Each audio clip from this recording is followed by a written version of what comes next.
Happy Friday, everyone. Welcome to our May Pull Up a Seat. We are so excited to have you here. We are going to be talking about such an important topic today, which is improving patient outcomes. We have a phenomenal group of women who will be sharing their experiences as it relates to patient outcomes, their stories, and how giving takeaways and different actionable steps that we can take towards increasing that and improving the systems, especially the care continuum as it relates to breast cancer journey.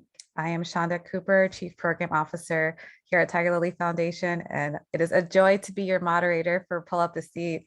It's one of the highlights for me to be able to be here in this space. We're excited for all those newcomers and those who this may not be, or those who are returning as well. Thank you for being here. Make sure to, again, put in the chat where you are joining us from, as well as what organization, if you're from an organization, which organization you are here to represent. So as we get started, just want to make sure, can I get a thumbs up? Can you see my screen? Sometimes all right, great. It's moving. Sometimes it doesn't. It's frozen. That happened a few times. All right, so to get us started, I will be doing introductions as well as 5 agreements, setting this tone and setting the space for this conversation. And then I'll share about our reason for Pull Up a Seat, why we do this, why we're here, and then giving some recommendations of ways that we can help to improve patient outcomes, followed by our patient experts who will share their experiences, their stories, as well as what they think are some ways to improve the system, healthcare system. And then we're going to have breakout sessions. We're going to have each one of our patient experts that are on. They will be facilitating a conversation in a breakout room. The breakout rooms will not be recorded, and it'll be a space to have smaller group conversations as it relates to the presentation, as well as being able to talk more about their stories and hearing from you why are you here? What are some of the takeaways that you have received just from hearing their stories, and being able to have an honest, genuine exchange of ideas. Then we will come back into this room, into the main room at 12 o'clock or 12:05, depending, and we'll share. I'll ask each one of our patient experts to share a few takeaways from that conversation. And we'll also open it up for audience feedback, Q&A. This is an interactive conversation. So as we continue to talk, as you begin to hear stories or hear comments, write in the chat, even if it's just wow, or, go ahead, go girl, or whatever it is. This is a safe space to write whatever. Encourage, if there's something you want to ask and you don't want to forget it, type it in the chat as well. And we'll make sure to get that answered as we go through the program. And then lastly, we will wrap up with the way forward. What do we think are some takeaways? And then closing remarks as we head into June, what our next month's topic will be as well. 5 agreements, how to be in conversation. We ask you to monitor your airtime. We want everyone to get a chance to be able to share. Please speak your truth, speak from your own experience. Make sure to lead with curiosity and not judgment. And most importantly, keep this space safe. Our why. For those who are new to Tigerlily, our Tigerlily mission is to educate, advocate, and empower and support young women before, during, and after breast cancer. Our why are our patient advocates. They are our reason for why we do what we do. On our left is one of our angels who transitioned, but she is still with us, and her legacy continues through the work that we do. And we continue to uplift those in the community, as well as their families, as we continue to do this work to help to ensure that breast cancer diagnoses do not inspire fear, but they ignite hope for a future. And we started this Pull Up a Seat series, I would say, in 2020, and it's been over a year and a half since we started. And it's been such a joy to be able to create this space to have honest, bi-directional conversation about topics as it relates to health disparities, and as well as how can we move towards health equity. So no more disparities and Pull Up a Seat. Last week, we had our No More Disparities conversation. That is No More Disparities is a place where we facilitate for and bias conversations between Black women, that they can come together to share about their experiences, to discuss different implicit biases, racial biases, health inequities, as well as talking about action and how we can move forward. The pull up a seat conversation that we have, which we're having today, is it's usually co-hosted by a Black patient expert and a Black medical professional. In this instance, it'll actually be me. I'm not a Black medical health professional, but I have a lot of experience working with patient experts to be able to share some of their thoughts as it relates to improving patient outcomes. And we have candid conversations on both sides. So this is that we're trying to blend together the patient experience and the physician, healthcare providers, pharma industry partners. We all have a role to play. We really believe at Tigerlily in the power of each one of us, to make a change. And that starts with listening. It starts with listening to what is happening, being able to listen, understand, digest, and be able to speak up. So with the information that you hear today, it is our hope that you will take that back with you to your places of work to help to create change, because you have the ability to do that. A little bit about Tigerlily, our journey, which highlighting a few of our points from 2019 and how this really came about, our pull up a seat. This started with in 2019 with our fireside chat that we had at San Antonio Breast Cancer Symposium. We helped to bring together one of the largest groups of Black women to San Antonio Breast Cancer Symposium to understand and hear and learn about clinical research, as well as bringing together a space for cultivating relationships and cultivating these conversations. We continued that and pushed it further with our inclusion pledge in June 2020, where we asked everyone to sign on to be a part to help to end barriers to care for Black women in our lifetime. And we have had over 12,000 signatures and over 80 organizations that have signed onto that pledge, and we are holding them accountable for that. This is not just, signing a pledge and that's it. Signing, being held accountable, making actionable commitments, and tracking that. So stay tuned in July, because we are going to share all things inclusion pledge and what we've learned so far, and highlighting some of our partners in the work that they've been doing. Also in January 2020, which I'm going out of order, but January 2020, we relaunched our Tigerlily Angel Advocacy Program, which is the heart of the work that we do. We have our angel advocates that are on today to share on this platform. That program, we have dedicated at least 6 modules specifically talking about breast cancer 101, how to share your story, share your voice, learning about clinical trials, how to be your own advocate, how to be an advocate in your community, and being able to provide opportunities such as pull up a seat to share your story and share their platform. So this is such an important space for that. And we're so excited to have some of our Tigerlily Angels on this as patient experts. Like I said, September 2020, we launched this conversation series. March 2021, we launched our clinical trials program to work towards ending health disparities, especially an increase in diversity in clinical trials. In October, we continued with our My Life is My Legacy video series. And then last year, December, we had our SABCS Activation Week, which we had our angels all up and through SABCS virtually in the chats, through our Slack. It was a phenomenal activation, and we're continuing to do that this year. Like I mentioned in the chat, we are planning on activating in different places. We are going to be at ASCO, represented by our CEO and founder. We will also be at Essence Festival in July. We plan on being at SABCS again in this December, as well as a lot of other conferences throughout. So just a little bit of a teaser, as well as the background information.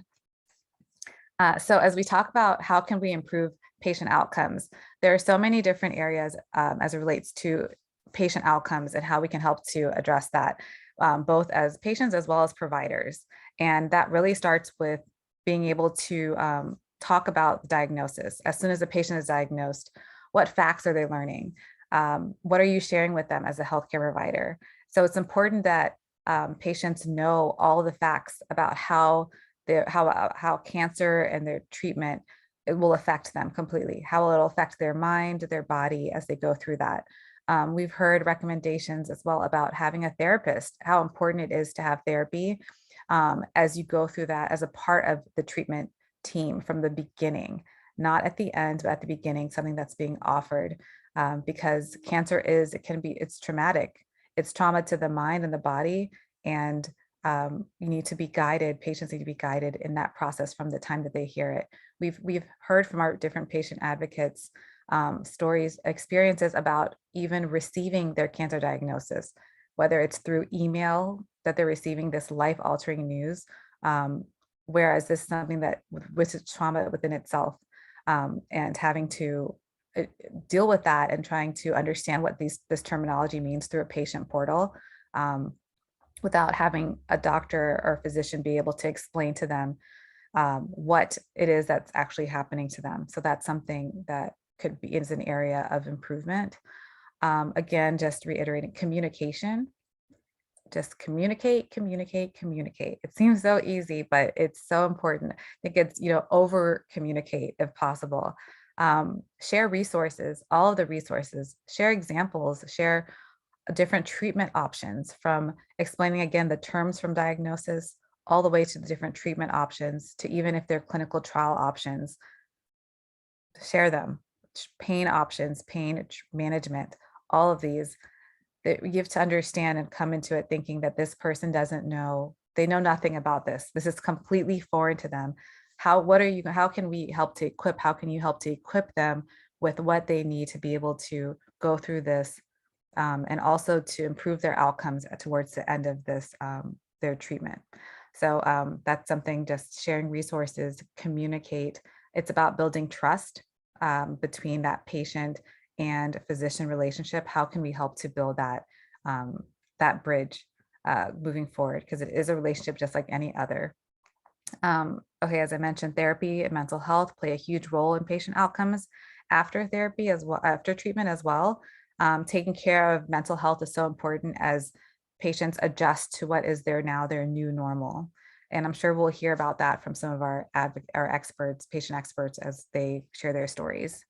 And then when we look at after treatment survivorship, how can healthcare providers, they need to look also at survivorship as part of the healing process.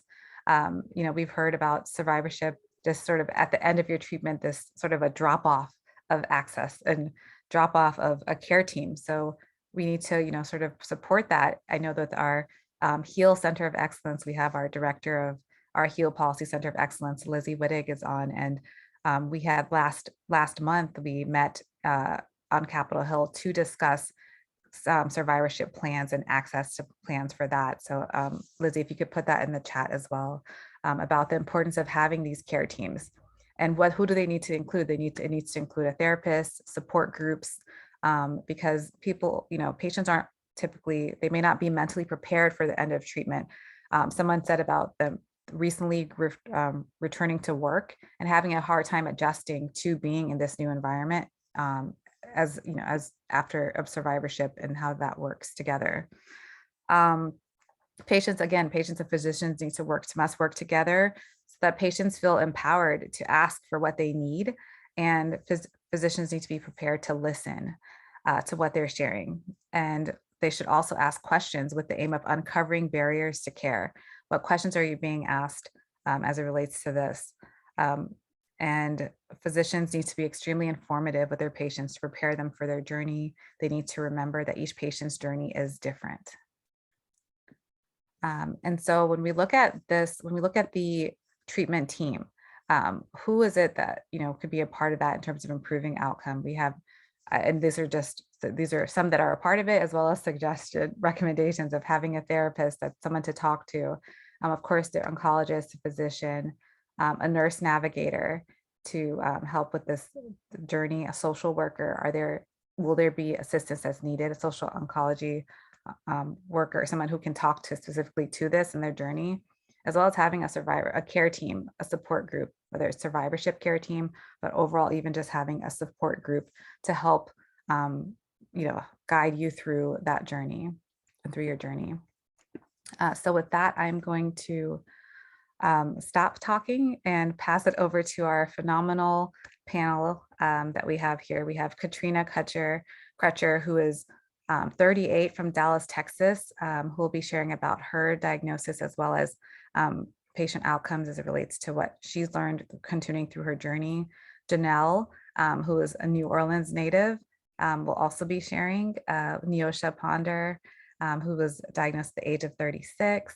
And Tameka Johnson, who's a retired special educator, mother of one and a blogger, and just doing it up. And we have Narda Hall, who was 38 as well and was diagnosed with stage 3 invasive ductal carcinoma, breast cancer last year, September 27, 2021. So I'm going to stop sharing my screen and hand it over to these phenomenal women, starting with Katrina and then Janelle, Neosho, Tameka, and Narda. So Katrina, it is, I'm going to hand it over to you to please share.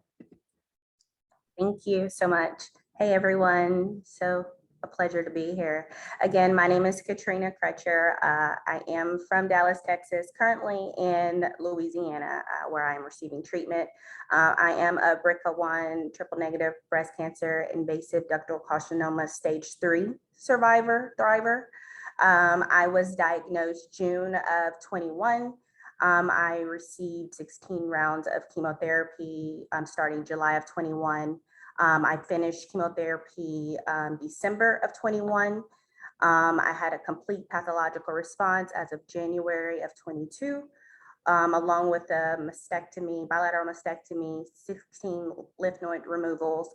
And currently I also, I'm in treatment with radiation and physical therapy.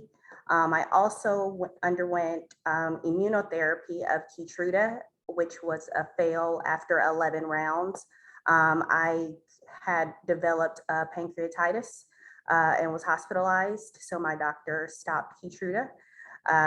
But now I am just finishing everything with radiation and currently looking to get into that next step of survivorship and maintenance treatment, whatever that may look like for me. So that's my story.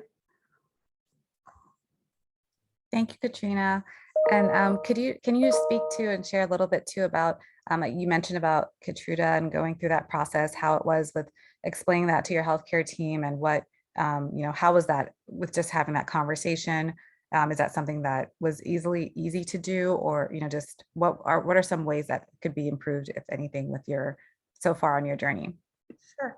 Yes, absolutely. So with immunotherapy for me, I went into my doctor's appointment and I was asking about that, but he did have that conversation with me, like, oh, well, I'm glad that you brought that up.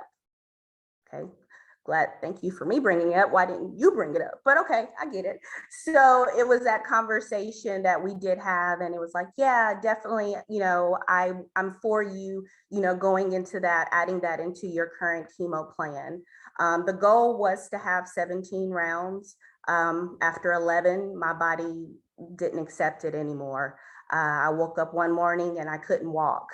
And my stomach was in terrible pain, and I let it go all day. And finally, like at 7 o'clock at night, it was just like, I don't know what this is. And so went to the hospital, waited 6 hours in the emergency room for 1, 2 in the morning. It was like, oh, ma'am, you have a pancreatitis. We need to admit you. So it was that next morning at 7 a.m. calling my doctor and it's like, hey, I'm in the hospital with pancreatitis. Do we know where this is from? And it was like, no, we don't know where it's from. You're not in chemo. No, I'm not in chemo, but I'm still in immunotherapy as of this was March of this year. So it was just like, it couldn't be that.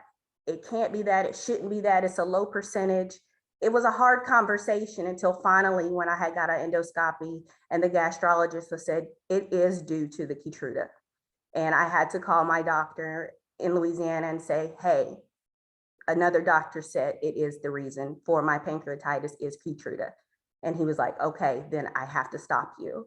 So it was kind of like just having that, you tell me up and down, it can be, it can't be. And then I'm the one laying in the hospital. It was a little discouraging because it was like, I wasn't being heard. Like, look at me, hear me. I'm laying here. I'm sending you pictures. I'm in a hospital. I'm sending you reports.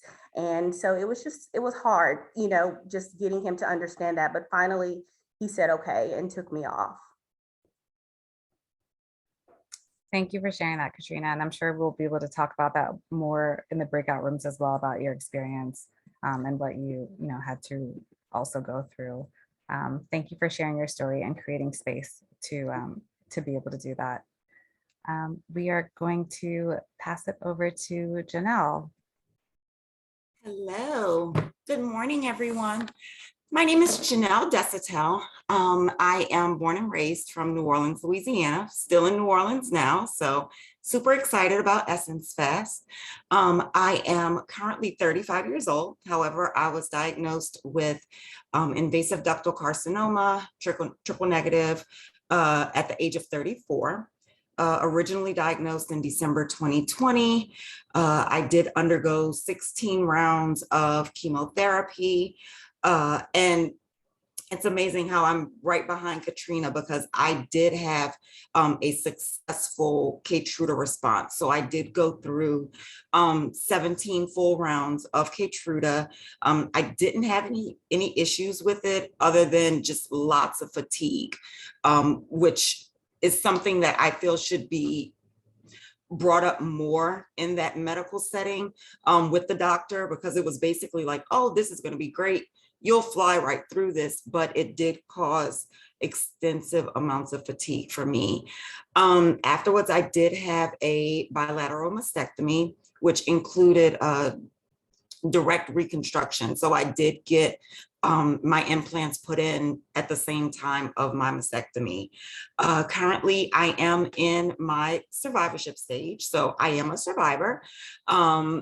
However, those are other conversations that do need to be open in terms of rolling into survivorship, as I thought I was going to just go back to regular life, and that's not the case. So I'm 100% in that stage, still getting my mindset spiritually, mentally, emotionally, but 100% excited about being on this side and continuing to move forward with advocacy.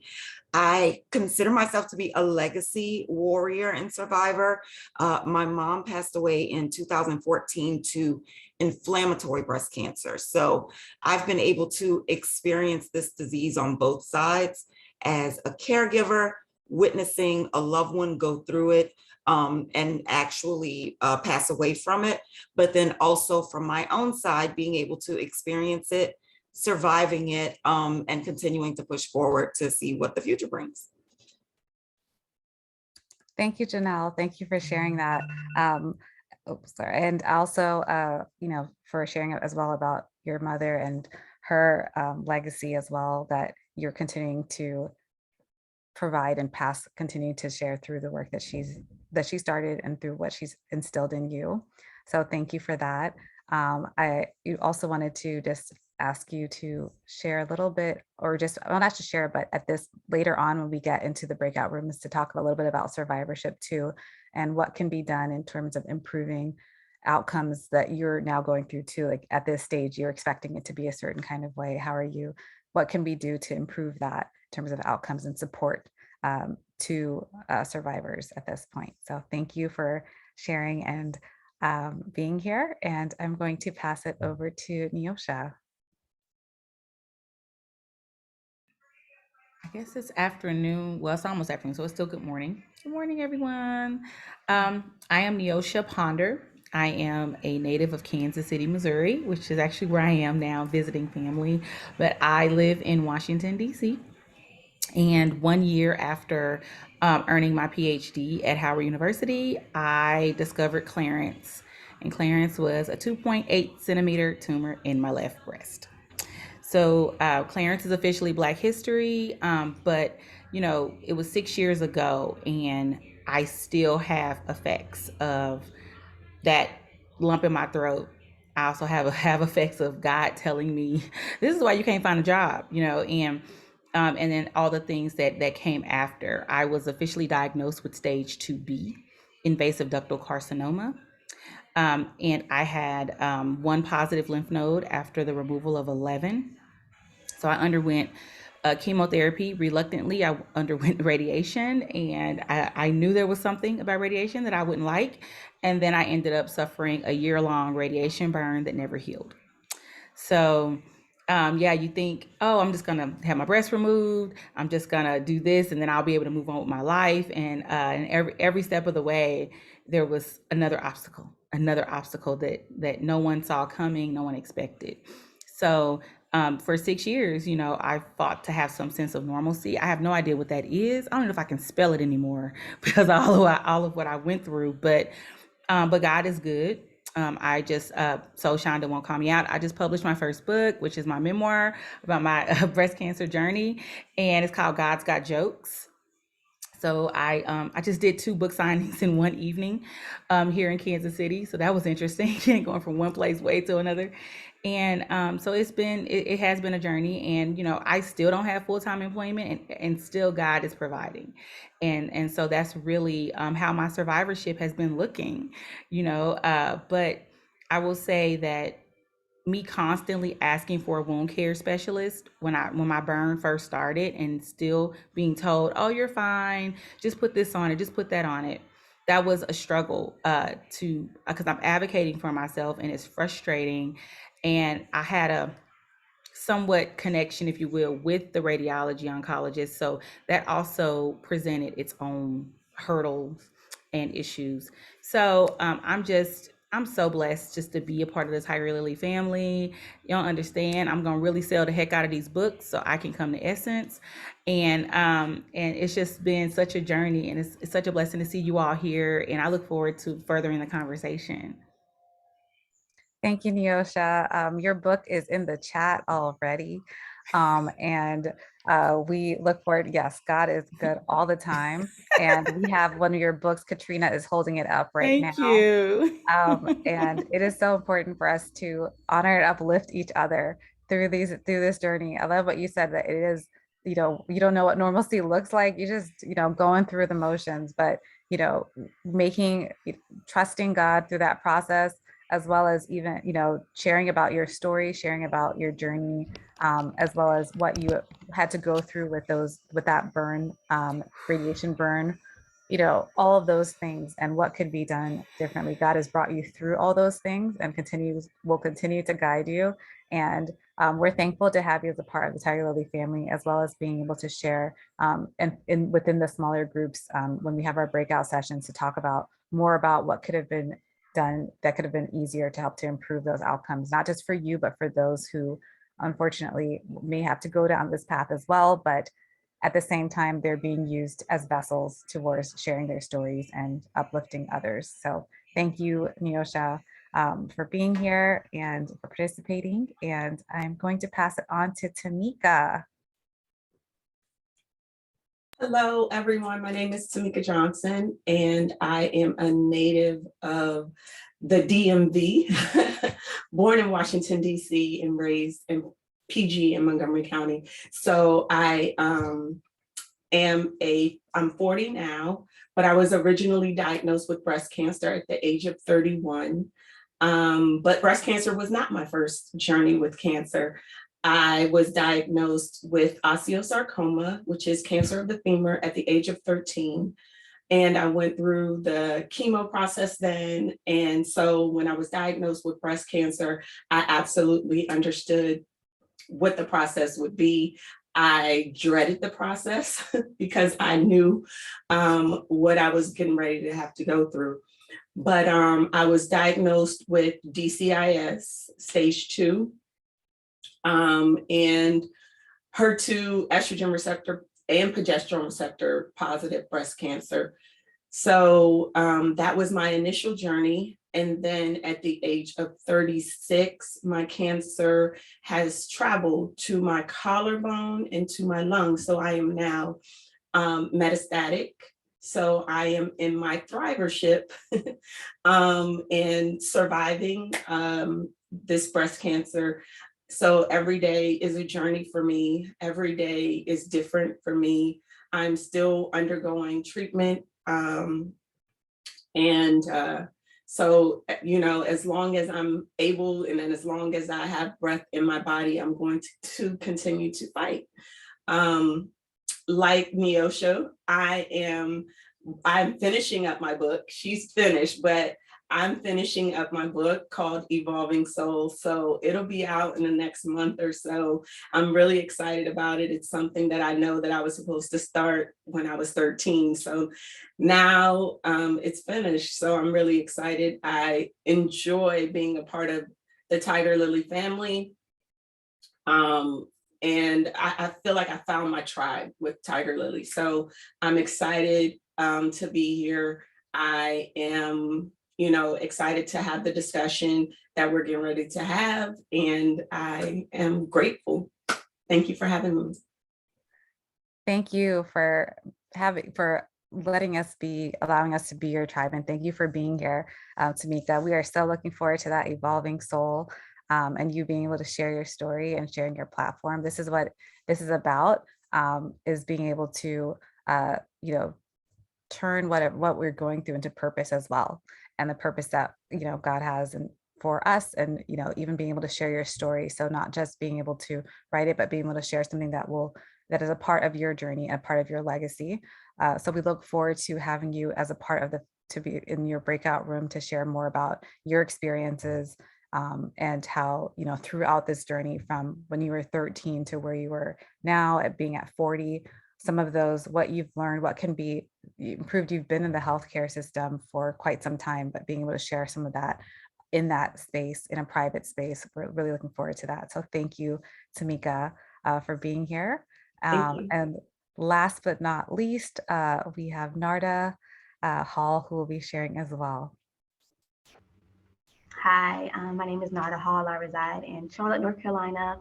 I was diagnosed on September 27th, 2021. I was actually sitting where I'm sitting now. My whole life changed. I am a mom, and I didn't see this in my future. I started chemotherapy on November 2nd. I completed chemotherapy on March 17th. I am 3 weeks out of a mastectomy, and as of April 29th, I am cancer-free. I start radiation in June, and my mission going forward is to be an advocate for breast cancer patients, and also to use my platform as hope and inspiration. I shared my story because I felt ashamed. And the minute I shared my story, my life changed. I was able to connect to people all across the world who had the same journey as me. And that gives me the strength to keep pushing. I was trying and to. one more thing. Go ahead. One more thing. My bestie, Danielle Wilson, just completed chemotherapy an hour ago. So I definitely want to shout her out. So, yay, Danielle. Okay, I'm done. Yay, thank you. I love that. The minute I shared my story, my life changed. So good. Thank you for sharing your story, and congratulations. And we are going to continue just pushing through. We are now, I'm going to remove this and add all of you to this so we can see all your faces. Thank you again for sharing your stories. We are now going to go into our breakout sessions, which will last for the next about 20 minutes until 12 o'clock, which will be an opportunity for each one of our participants who are in the room right now. You'll be able to have a conversation with our patient advocates. So please bear with us. I'm going to put this on pause for a second. And fire music. This meeting is being recorded. We are back. Yes, so I know the time flies when you're having these conversations, and at first you're just like, wait, what? And then it's already 20 minutes in. So thank you all for being here, for having this conversation. We're gonna pass it around round robin style to our patient advocates to share with us some of the takeaways just from their conversation, some things that you took from that, from speaking with different, from those that are in your group. I'm going to, because based off of who I see on my screen, I'm going to start with Jonell, and then ask Neosha, and then Katrina, Tameka, and then Narda. Hi, I wish our breakout session could have been longer. That was really nice. That was a nice conversation.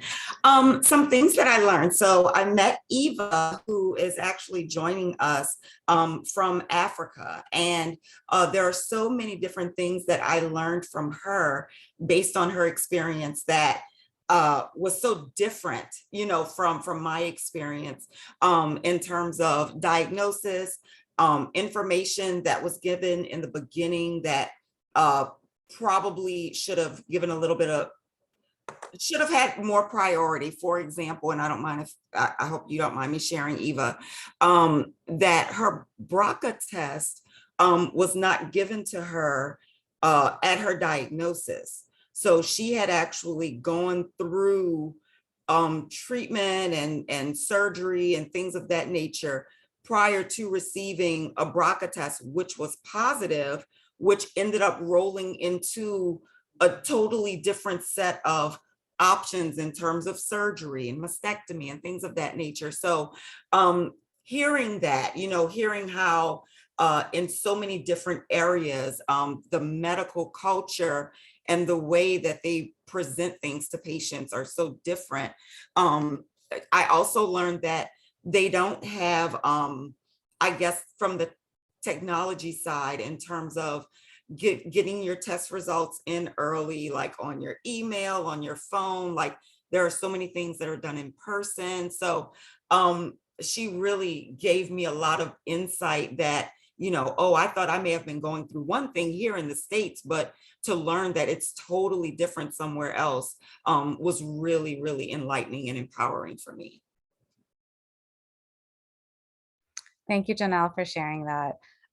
Thank you, Eva, for sharing as well. This is why we have these groups, so we can have these conversations and create them in a safe space and being able to provide this information to each other. So thank you. I'm going to pass it on to Neosha. Thanks, Shonda. Me and Miss Desiree Townsend, who is the friend of one of our angel advocates here, Katrina, we had a small group, but we were small and mighty, and then Denisha jumped in and just listened in and was giving us all the hearts that she could muster up. It was awesome. But what I took from it was, one, friends can save your life just by showing up. And when Desiree was sharing about how their friend circle shows up for Katrina and how Katrina is inspiring them and making the and being so strong and just they are seeing all of this like front row to everything. And that was really it just gave me comfort, because I know that my friends, I went through my treatment without any family around, and my friends and my sorors and my church friends, they all showed up for me. And then I went into sharing about how I had to like strongly advocate for my radiology oncologist to send me to a wound care specialist, because I needed referrals for every specialist, and it was very difficult because I didn't have anybody with me, and I'm constantly asking, and so sharing that with her, it really opened her eyes to like a radiation burn and how it could happen. And I even showed the little remnants that are still left from it. So like here, and this is 6 years, well 5 years later, because I had radiation in 2017, and so I believe that radiology oncologist learned their lesson from what I went through, because even my breast surgeon had to step in and help me. And so just having, I had family and friends as a sounding board, but have to go to through all of that. So I know that, one, if Katrina is ever in a situation where she needed somebody to have her back to advocate for herself, I know Desiree and their crew will be there. And it just made me smile so hard to hear her talk about how they support their friend and how they surround her with all the love and everything, but then also how she's inspiring them. So So yeah, exactly. Friends are a village. I have a whole chapter in my book called "It Takes a Village." So yes, friends are a village. So yeah, I'm just grateful to her. I was just listening to music, waiting on somebody to hop in, and she hopped on in. So thank you, Desiree. I know she had to jump to a meeting, so I don't know if she's still here, but yeah, Mhm. it was a really great conversation. Very brief, like Janelle said. We needed more time, but yeah, I really enjoyed it. So thanks again. Thank you. Thanks, Neosha. Um, I'm going to pass it over to Katrina. Now I'm all in tears. Yeah, I'm glad you got to meet one of my closest friends.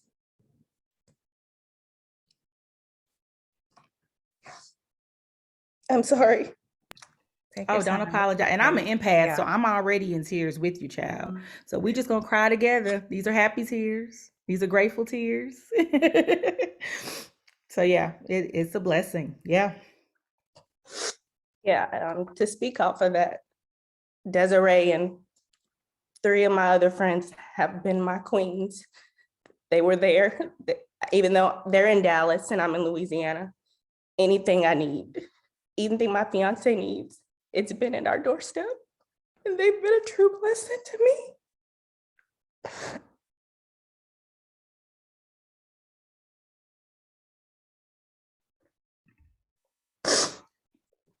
I'm sorry. Collect yourself. Take your time and collect yourself. When I had my radiation burn, one of my friends who's a former BET executive called me and said, "Hey, they're doing a BET campaign for breast cancer. I think you'll be great. My friend is executive producing it." I said, "Oh, great." So I had to tell my story and sell them on me, really on my story, and I was selected. I traveled to New York on my own, on my front, my village's money because I didn't have no money.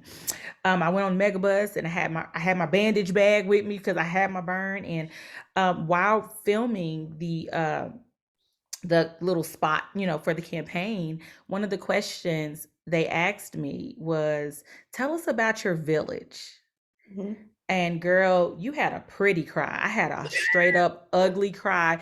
I mean, I was all well put together, ready to go. Hated my makeup because they wouldn't let me wear my own makeup. They did my makeup, and then I had like a little bitty curly. It was very curly because it was growing back after chemo, and of course no boobs. Chest was stunk in, belly was way out to here, and they said, "Tell us about your village," and I went. I mean, and they put that on TV. Oh, okay. Well, please They, put this on TV. Oh, you I can. don't even know where it is, and I haven't shared it with anybody ever. But I'm sure if you Google me, you dig far enough into the pages, you'll find it. But it was like me talking. My face was full of tears, and I was like, it's just such a blessing that it was horrible. And but I mean, it was real. It It was is. real. And then I got to go to the View the next day and sit in front of Whoopi because the girl Angela, she was like, "Hey, you want to go to the View? We'll send a car for you." It was great. So that was a blessing too. So yeah, see you back, you back, you back. I'm back. I'm back. I'm back. I'm back. Thank you. Thank you, Queen. Thank you. Thank you. Okay, I'm back. So I had a pleasure of talking to Lizzie and Allison, and we really talked about, you know, what do medical teams need as doctors? What can they do to ensure that there is no non-bias, with talking to patients, right?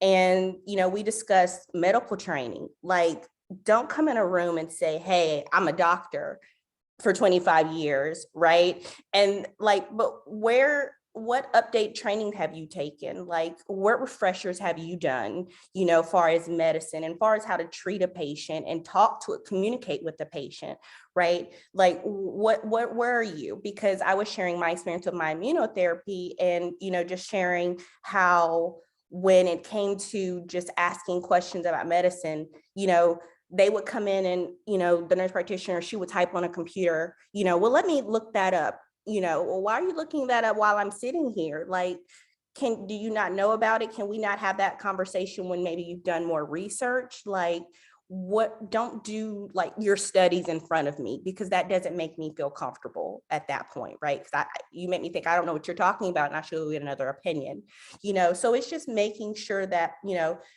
having those trainings and have that communication, don't be don't be biased, and those cultural differences. Because when you're talking to a patient, you're also talking to someone's family, right? Because my fiance was with me. So you're not just talking to me, like watch your audience in your room, right? And ensure of who you're talking to when you're talking about a diagnosis and what steps are to be taken.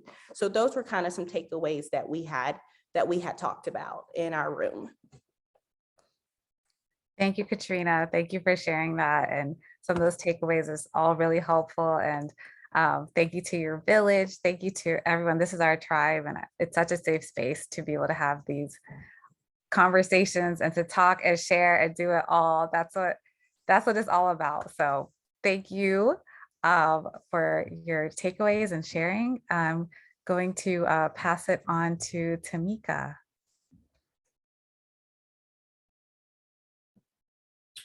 Hi, everyone. So I was with Kimberly and Victoria. We talked about basically how can we do a better job of including the whole person.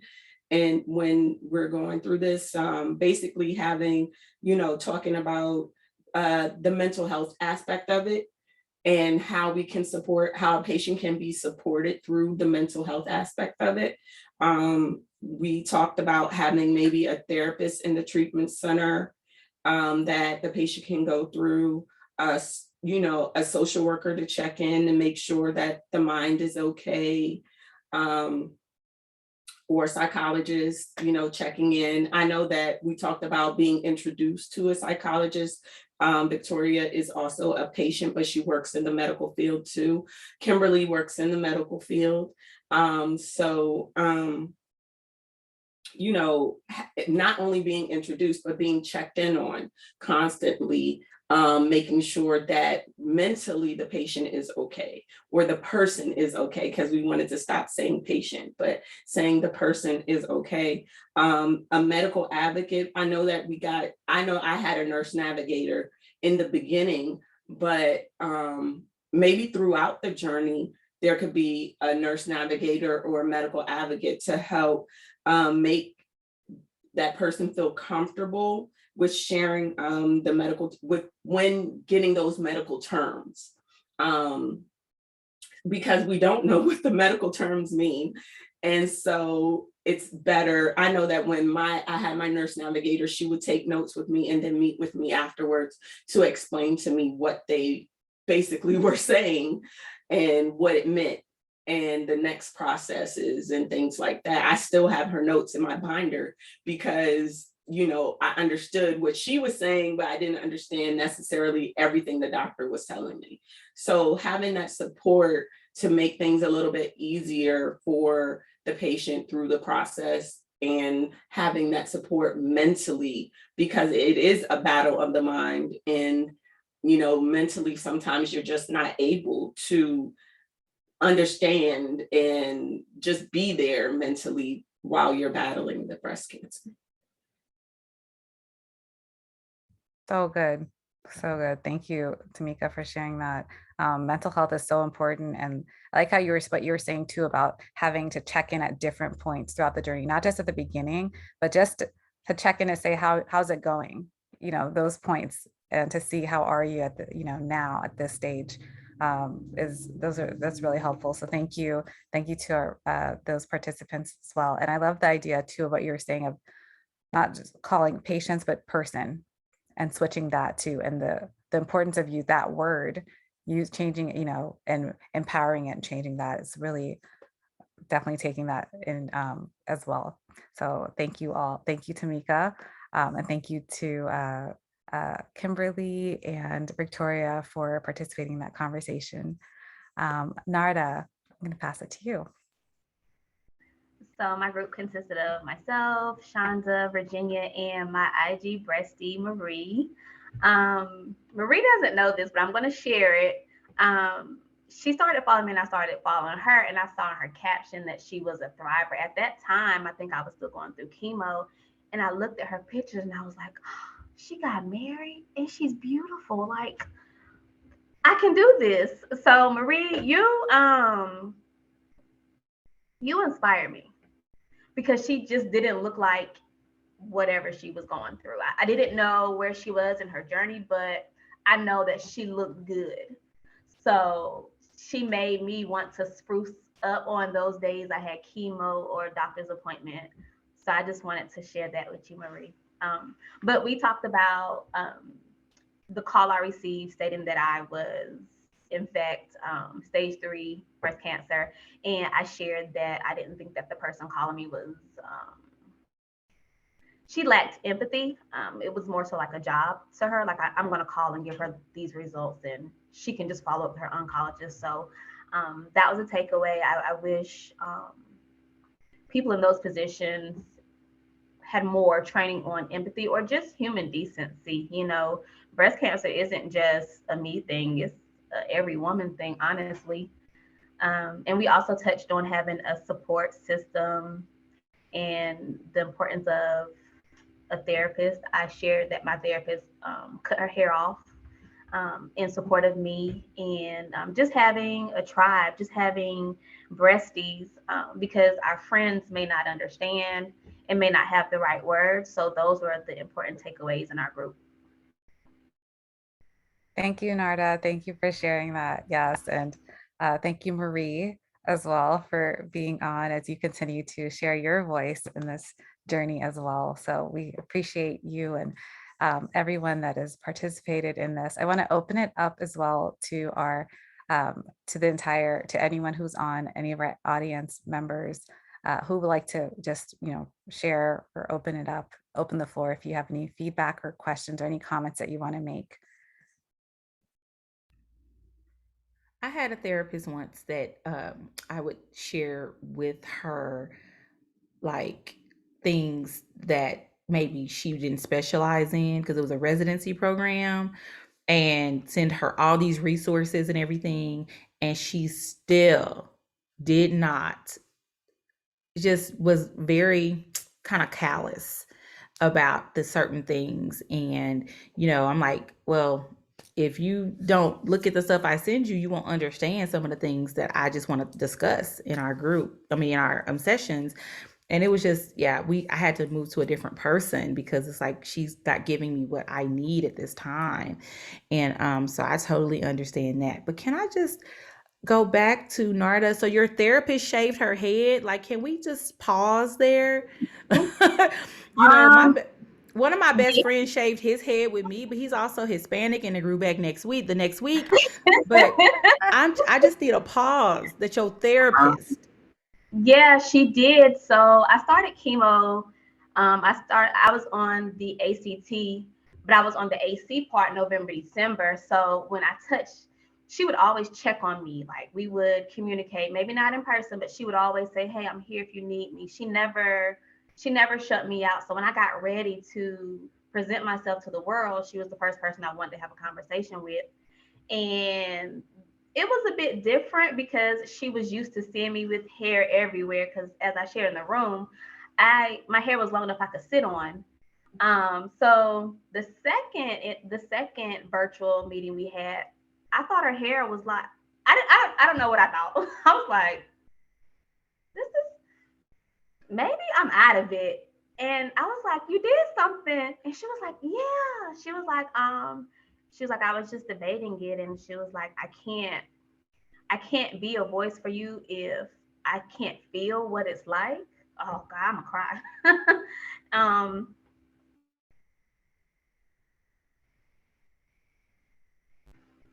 but she cut her hair off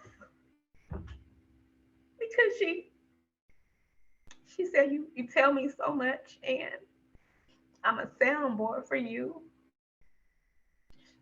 And she was like, you're so strong. And I knew you were strong from the first meeting we had. And she was just like, this is just something I wanted to do to let you know that I'm here for you. So yeah, she did that. She definitely did that. And it's hard to find a therapist that you like and that you want to share your life with, but she was my safe place. Before I had a breastfeed, before I had a tribe, she was my safe place. So for her to do that, just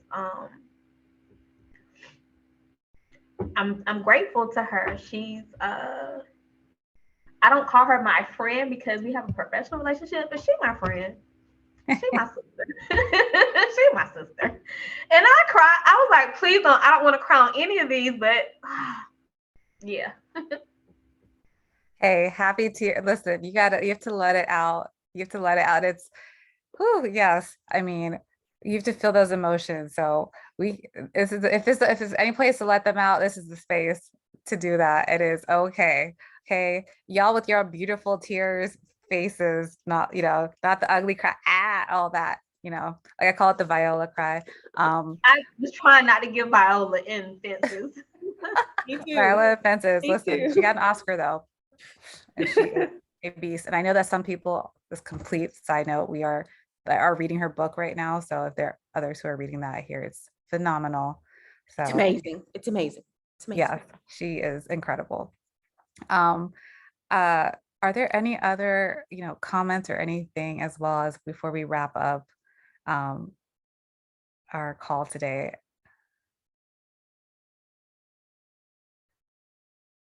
I just want to thank you all for your vulnerability, as Desiree said in the comments, for being a safe space. That is literally what we started at the beginning about the conversation, creating this safe space and creating a place to have these conversations, to speak your truth and your experiences. You ladies exude that and have done that with such a grace and strength and humility through so much adversity, and for showing up, not just for others, but most importantly for yourself. And so thank you for doing that and for being who you are, for the journey that you are on, and for taking us on that journey with you. We are so grateful for that. And I don't want it to end here. I know Neosho was saying or about like her book or sharing it, because we're here to support you. Tigerlily is here to educate, advocate, and empower you. So as you continue on your journey, as you write your books, as you get ready to speak out with and sharing your story, we're here to support you along the way, every step of the way with that, truly. And you are our reason why there are at least 4 Tigerlily team members on here. And this is literally having these conversations help us to do the work that we do. Is because of you. And I want those who are on the call to be able to also keep in touch with you past this call, because you're now officially a part of our Tigerlily family and crew. If you want to, please take a screenshot. I'm going to share my screen and make it present mode. Take a screenshot so that you can follow all these women on social media, and be able to contact them after this is done. So please make sure to take a screenshot. I'm going to pause for a little bit so you can do that. Make sure to purchase books, help to support them with their journey. And we'll continue to support you. So if there are other areas too that you'd like for us to talk about, I did say that I was going to share what we were talking about in June. Yes, I did. June, our Pull Up the Seat is going to be on health equity. We are so excited to be talking about that. We're also going to be a part of participating in Black Family Cancer Awareness Week, Black Fam Can. And we're going to be talking about how you have the conversation, having the chat with family members. So we're going to have special videos as it relates to that. In July, we're going to be talking about our inclusion pledge, which is to end barriers to care for Black women in our lifetime. And we'll be activating and sharing about our inclusion pledge in July throughout that. So those are some areas to come with our different programming. But most importantly, again, thank you all. Please, again, if you want to write your IG or anything in the chat, please do so, so that people can follow you. If you'd like to stay in touch, as well as those who are in our audience, if you'd like to stay in touch with our participants, please put that in the chat. Thank you again for being a part of this. And I hope you have a wonderful, blessed Friday. enjoy, stay cool for those who are on the East Coast and the weather is changing. Stay cool. So thank you all. I have one thing. I Yes. just I remembered something. So I'm noticing that whatever city I go to, I try my best to find a place to do a book signing or something. Mhm. And I also try to donate books to survivors in that city or connect with a foundation or organization in that city. And so that's what I kind of am working on now. Like I'm going to Chicago because my mama's in a bowling tournament. So I was like, oh, I'm gonna try to Pam bowls, y'all. Uh, but while I'm there, I'm trying to do a book signing there. I mean, anywhere, I'm not picky. It doesn't have to be all elaborate or anything. And so if you know of an event or something in your area where